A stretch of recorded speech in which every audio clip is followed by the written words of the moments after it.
કાલે એક વ્યક્તિ મારી ઓફિસમાં આવ્યો એની પપ્પાની સાથે. આવતા જ મને કહે છે મને એવી કંપનીમાં નોકરી જોઈએ છે જે કંપની મને 25 થી 30 હજાર સુધી સેલેરી આપી શકે. મને લાગ્યું કે આ વ્યક્તિ કદાચ એક્સપિરિયન્સવાળો છે એટલે જ આ આટલી સેલેરીની માંગ કરી રહ્યો છે. મેં એને પૂછ્યું કે તમારો કેટલો એક્સપિરિયન્સ છે, કઈ કંપનીમાં નોકરી કરી રહ્યા છો અને અત્યારે કેટલી સેલેરી છે. એ વ્યક્તિએ મને હસીને જવાબ આપ્યો, અરે સર, હું તો હજી ફ્રેશર છું, 2024નું પાસ આઉટ છે અને તમને ખબર છે મેં વડોદરાની વન ઓફ ધ બેસ્ટ યુનિવર્સિટીમાંથી બી ઇલેક્ટ્રિકલ પાસ કર્યું છે. હું પણ કન્ફ્યુઝ થઈ ગયો કે આટલી મોટી યુનિવર્સિટીથી પાસ થયેલો વ્યક્તિ પણ જોબ શોધી રહ્યો છે, એ પણ 1 વર્ષથી. મેં એમને પૂછ્યું કે શું તમે લાસ્ટ 1 વર્ષમાં કોઈ જગ્યાએ ઇન્ટરવ્યૂ આપ્યું છે?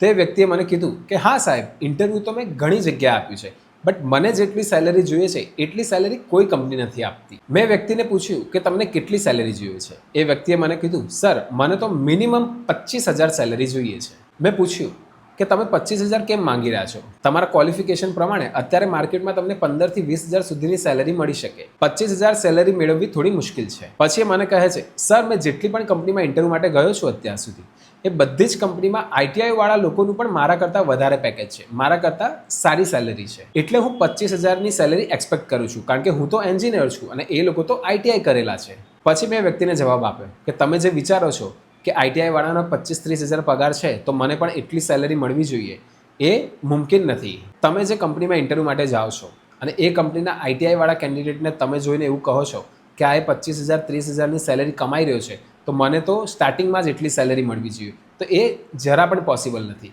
કારણ કે આઈટીઆઈ વાળો વ્યક્તિ 4 થી 5 વર્ષની મહેનતે એ સેલેરી પર પહોંચ્યો છે અને તમારે સ્ટાર્ટિંગ જ એ સેલેરીથી કરવી છે, એ જરાય પોસિબલ નથી. તો એવું ના વિચારો કે મને સેલેરી વધારે મળવી જોઈએ. ફ્રેશર છો તો પહેલાં શીખવા પર ફોકસ રાખો, જેટલું વધારે શીખી શકો એટલું શીખો, જેથી તમને આગળ જતાં બીજી કંપનીમાં સેલેરી સારી મળે.